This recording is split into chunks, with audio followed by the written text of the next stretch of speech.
karena banyak masyarakat yang punya kepercayaan mistis, jadi mereka datang ke sini mengambil tanahnya ini dibawa pulang untuk bermacam-macam kepentingan gitu nggih. Jadi halo Sobat Jalan Bos, hari ini kita berada di kota Solo ya. Kita berada di suatu tempat yang spesial, yaitu Keraton Kesunan Surakarta. Ini menjadi tempat preweddingnya El Rumi dan Syifa Haju ya. Keraton ini didirikan pada 1741 sampai dengan 1743.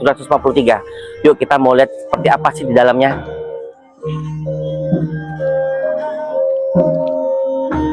Wah, ini kita sekarang mau beli tiket dulu ya di loket ya. Wah, jadi keraton ini terbagi dua ya. Bagian depan itu adalah tempat masuknya untuk abdi dalam dan ini ya istana ya di keraton ya. Dan yang bagian belakang ini adalah untuk pengunjung ya. Sekarang kita mau masuk dulu ke museumnya ya. Yuk kita beli tiketnya yuk.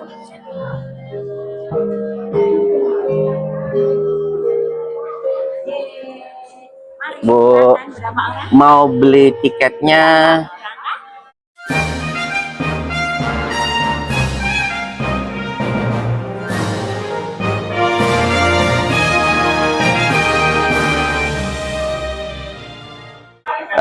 Saya mau beli tiketnya 3 dewasa, 1 yang pelajar ya. Oke. 130. Ada kirisnya Bu ya? Oke. Ya. Kita sudah mendapatkan tiket ya. Kita mau masuk dalam, dapat penjelasannya nih. Yuk. Menjelaskan apa yang dilihat di dalam keraton. Untuk mari semuanya bergabung. Jadi apa saja yang bisa dilihat tentang keraton, monggo kita mulai. Jadi ini yang pertama kita melihat silsilah asal-usul tentang keraton ini. Jadi bahwa keraton Surakarta ini masih merupakan generasi keturunan dari kerajaan yang besar. Jadi dulu kerajaan itu namanya Kerajaan Majapahit di Jawa Timur yang terkenal Gajah Mada yang Murah itu ya. Majapahit akhirnya runtuh, kemudian penerusnya mendirikan kerajaan namanya Kerajaan dari Majapahit pindah ke Kerajaan yang terkenal Raja Palang. Akhirnya Kerajaan Demak juga runtuh dan menjadi kerajaan baru namanya Kerajaan Sunan ini yang terkenal rajanya banyak seperti itu. Dan kerajaan juga runtuh, kemudian istananya kerajaannya berbeda lagi, berdiri kerajaan baru namanya Kerajaan Mataram Islam yang posisi tempatnya itu ada di Kota Gede, jalan sana terkenal Kerajaan negara itu. Dan yang terkenal di Kerajaan Mataram adalah Sultan Agung yang berasal di Batavia yang mendapat gelar sebagai pahlawan nasional. Kemudian Kerajaan Mataram itu juga pindah-pindah ya dari Kota Gede, pindah ke Bandung, kemudian pindah ke Kartosuro 15 kilo ke arah barat dari sini, istananya di sana. Sampai akhirnya tahun 1742 itu Keraton Kartosuro juga hancur, kemudian Raja memindahkan istananya. Nah, ketemunya tempat yang paling bagus untuk dibangun keraton itu di desa yang namanya Desa Solo, yang sekarang kita berdiri. Jadi di sini dulu namanya Desa Solo, kemudian di Desa Solo ini Raja Pakubuwono. Lalu kita arah sini dulu. Jadi yang mau tanya-tanya monggo silahkan ini panggil saya Pak Pur. Nah, jadi ini kita sudah dapat penjelasan ya dari Pak Purwanto ya. Mantap sekali ini. Oke, jadi ya para tamu, ini kita jalan-jalan di suasana 280 tahun yang lalu. Jadi bangunan-bangunannya ini masih orisinil, bangunan-bangunan lama. Ini luasnya berapa hektar? Kalau luas istananya ini 54 hektar. 54 hektar ya. 54 hektar itu ada maketnya itu ya. Kalau sekian luas itu kita beli keliling semua itu kira-kira 2 hari lah baru selesai. Wah, sama juga ya. Oke, itu ada maket nanti. Tapi kita masuk dulu melihat intinya yaitu keratonnya, keratonnya ya. Oh, iya. Tapi keraton ini masih ditempati, jadi masih ada rajanya. Jadi untuk masuk ke dalam area ini ada peraturan untuk menggunakan keraton. Jadi mohon maaf, peraturannya untuk di rumah itu topi kacamata hitam sama sandal dilepas, dan tambahan yang wanita memakai celana panjang mohon mengambil kainnya ini untuk ditutupi gitu. Nah ini peraturannya, monggo silakan. Ke area keratonnya ya. Karena kenapa? Kita harus menggunakan khusus ya untuk wanita, harus menggunakan kain khusus dan tidak boleh menggunakan kacamata hitam ya. Dan juga tidak boleh menggunakan topi. Yuk kita masuk lagi ya. sama sesuatu yang Nah, ini kita sudah masuk ya ke area keratonnya. Keratonnya cukup luas ya dan cukup adem. Coba lihat tuh, suasananya enak ya. Kita ada dapat penjelasan ya dari tour guide-nya ya. Jadi kita posisinya sudah berada di depan istana, di depan dari keraton itu sendiri. Jadi tempat kediaman raja itu berada di balik bangunan itu. Nah, jadi sekarang masih ada raja. Jadi kalau statusnya raja yang sekarang ini adalah Pakubono ke-14. 14 ya. 14. Jadi setelah kemarin Pakubono ke-13 itu wafat tanggal 2 November tahun 2025. Nah, itu diteruskan oleh keturunannya. Jadi Febri yang ke-13 itu punya 7 putra putri dari 3 istri, kemudian anak laki-lakinya. Ya ini ada nih, kalau sudah monggo kita turun ke bawah sini gitu. Jadi nanti kita lokasinya muter dan ini dibatasi oleh tali-tali itu. Dan nanti ini bebas untuk berfoto ya. Jadi bebas mengambil gambar di area ini. Cuma nanti kalau posisinya kalau di depan bangunan keraton itu, kalau foto gitu di miring badannya karena tidak membelakangi dari keraton. Jadi untuk penghormatan terhadap istananya itu. Kita turun ke bawah sini. Jadi para tamu, tanahnya keraton ini pasir laut. Ini pasir yang diambil dari pantai laut selatan. Oh, iya jadi iya. ini bukan tanah Ini pasirnya biasa, dari bukan pasir laut tanah selatan ya. sembarangan, tapi pasir dari pantai laut selatan itu Parangtritis Parangkusumo. Iya. Kenapa begitu? Karena dulu sebelum dibangun keraton, di sini tuh kawasannya mengandung lumpur atau rawa-rawa. Nah, jadi dulu raja itu mau memindahkan istananya tuh punya 3 pilihan, ada di timur Bengawan Solo sama desa Kadipolo di belakang Liwet dari sana, tapi yang paling strategis itu di desa Solo ini. Nah, walaupun itu mengandung lumpur atau rawa-rawa, tetap digunakan untuk membuat sebuah istana, harus dinetral dulu dengan pasir. Jadi mendatangkan pasir dari pantai laut selatan karena banyak masyarakat yang punya kepercayaan mistis. Jadi mereka datang ke sini mengambil tanahnya ini dibawa pulang untuk bermacam-macam kepentingan gitu. Jadi ini sekarang sudah ada tulisan untuk yaitu bahkan dikasih tulisan bilang namanya sawo kecil mani loh. Jadi sawonya kecil, tidak seperti sawo yang coklat gede itu. Rasanya manis seperti buah kurma. Dan ini pohonnya ini ya, jadi kalau tumbang itu ditanam lagi, yang di tengah-tengah itu ada pohon paling baru. Jadi jumlahnya itu tetap 77 pohon.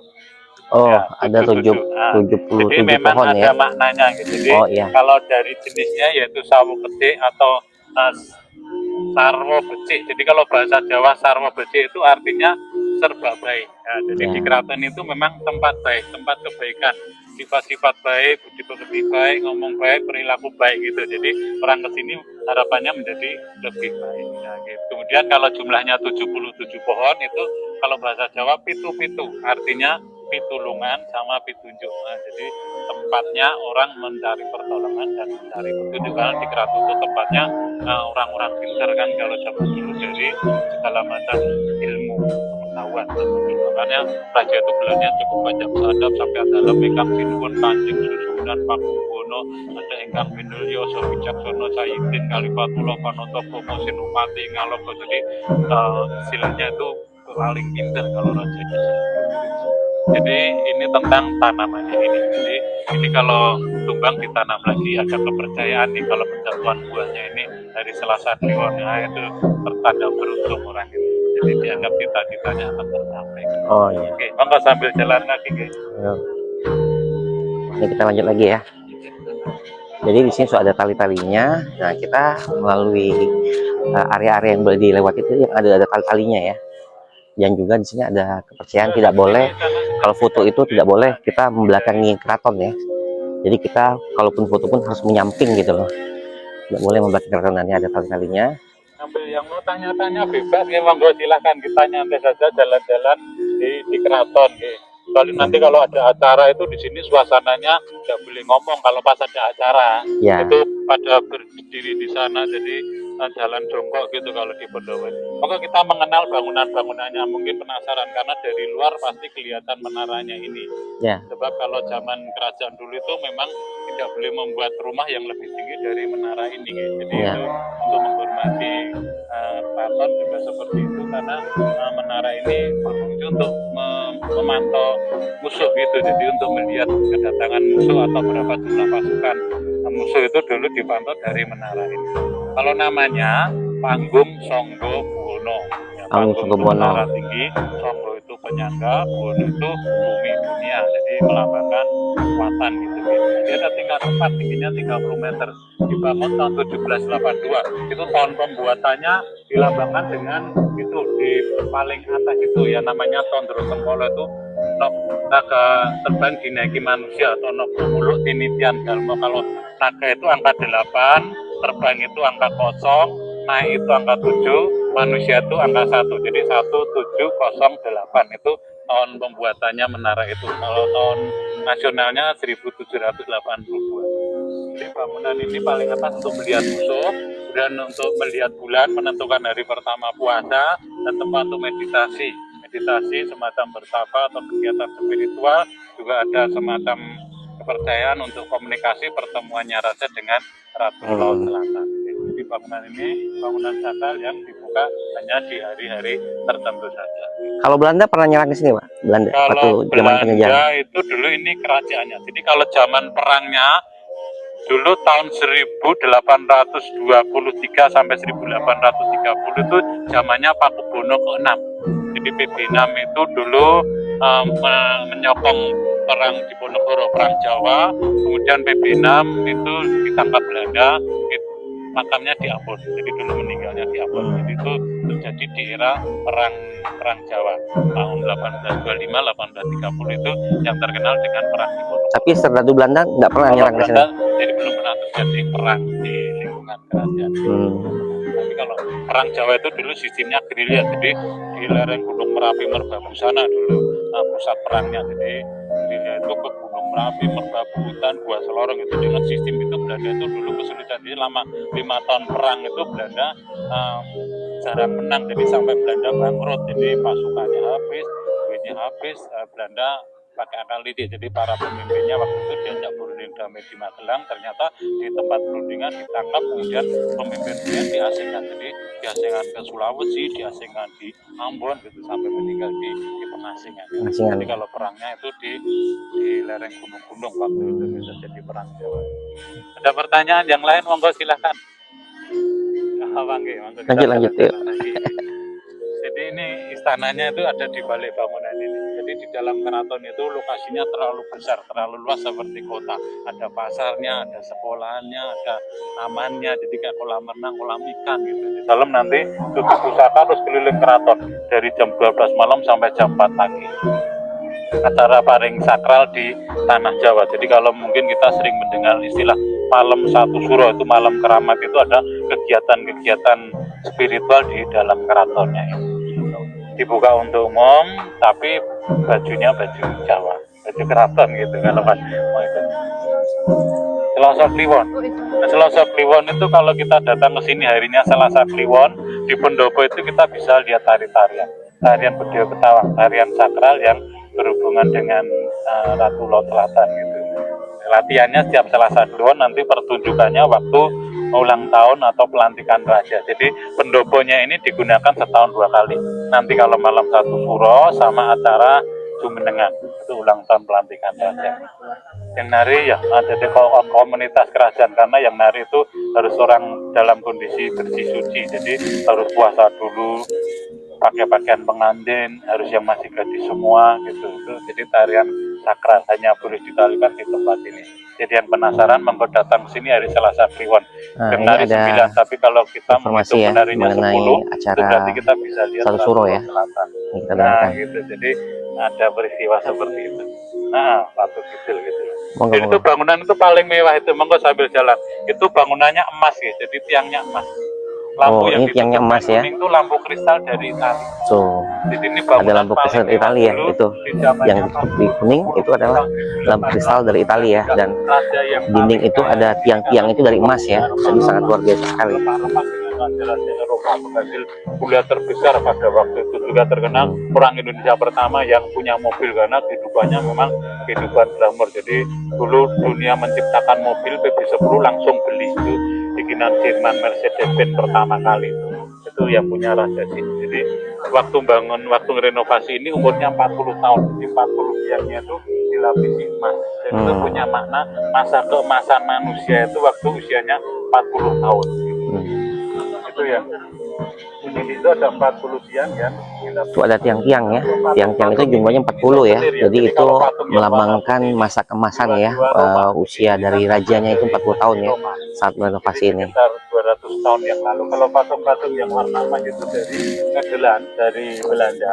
Kemudian di bawah-bawah ini ada 52 buah pot dari negeri Tiongkok Cina. Dari dinasti Ming itu ada cerita 8 jiwa. Jadi ceritanya nyambung satu pot dengan pot yang lainnya itu bersambung gitu.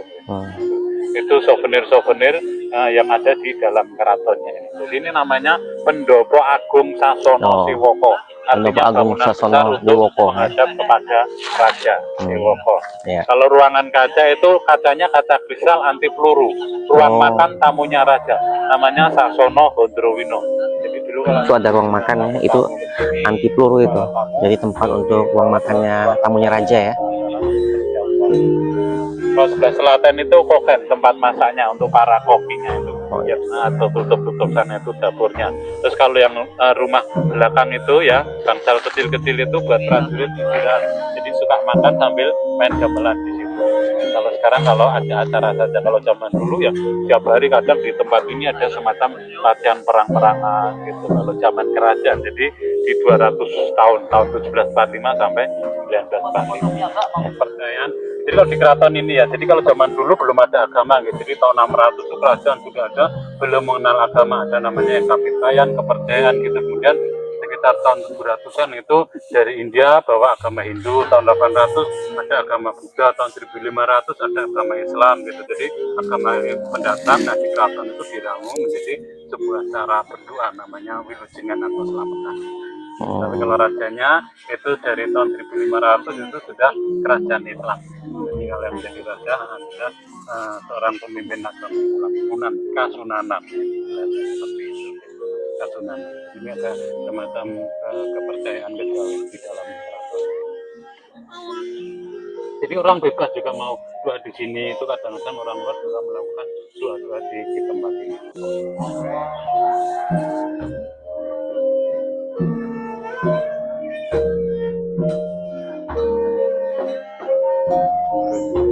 Kalau yang pas kemarin ada apa preweddingnya Elrumi di sini juga katanya.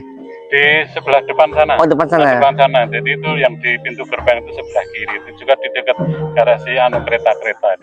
Jadi itu masih di lingkungan keraton. Jadi keraton itu bangunannya dari alun-alun itu sebagai pusat sosial. Di sebelah baratnya itu ada masjid itu sebagai pusat keagamaan. Di sebelahnya ada pasar itu sebagai pusat ekonomi. Nah kalau ini pusat dari pemerintahan. Dulu begitu desainnya gitu.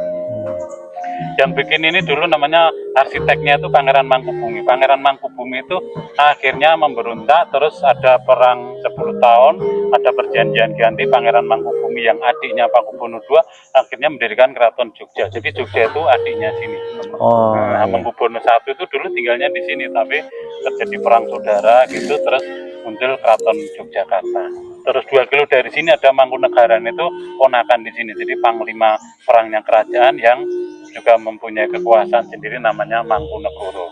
Ada Pakualaman. Itu udah pernah liput ya sebelumnya. Jadi ada 4 penguasaan gitu. Jadi dulu keraton Jawa ini kalau pertama kali asalnya dari Daha, Jenggala, Singosari, Kediri, Mojopahit, Demak, Pajang, Mataram Kota Gede, pindah Plaret Bantul, pindah Kartosuro, pindah sini jadi Keraton Surakarta. 10 tahun di sini pecah sama Yogyakarta, 2 tahun kemudian pecah sama Mangkunegaran, kemudian di Jogja pecah dengan Pakualaman.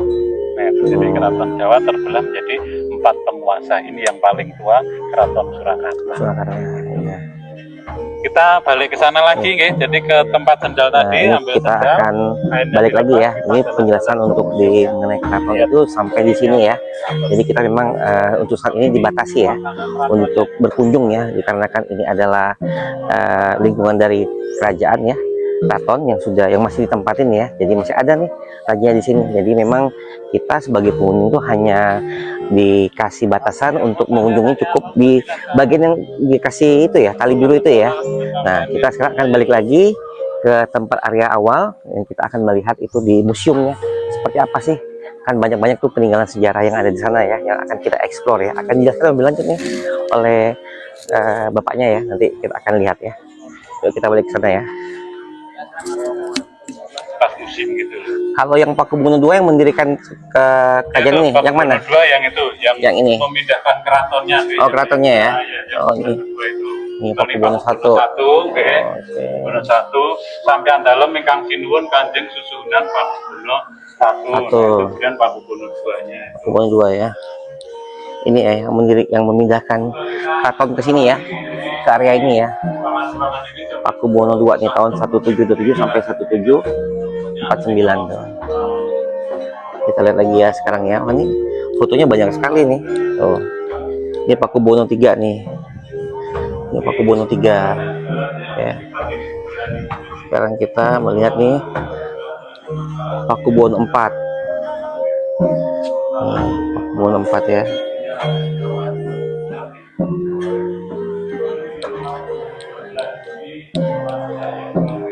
Pakubuwono V.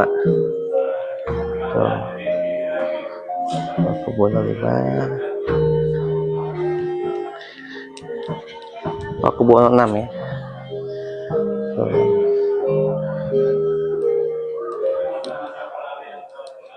Pakubuwono VII.